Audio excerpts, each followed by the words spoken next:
এটি শয়তানের গুহা। হ্যাঁ, আপনি ঠিকই শুনেছেন, ডেভিলস ক্যাভ। গুহাটির নাম কিউবা ডেল ডায়াভলো। মেক্সিকোর পাহাড়ে অবস্থিত এই গুহাটিকে ঘিরে শত শত বছর ধরে ঘটে আসছে ভয়ঙ্কর সব ঘটনা, যার প্রমাণ মিলছে স্বয়ং ক্যামেরার সামনেই।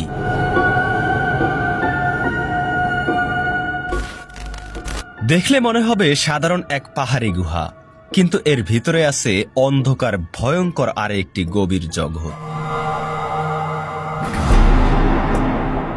একবার এক কিশোর কৌতূহলবশত এর ভিতরে ঢুকেছিল, তারপর আর সে কখনোই ফিরে আসেনি।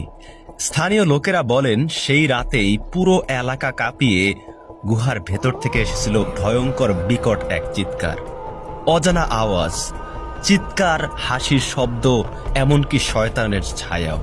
হ্যাঁ, তারপর থেকেই আমেরিকার প্রশাসন গর্তটিকে পুরোপুরিভাবে বন্ধ করে দেয়।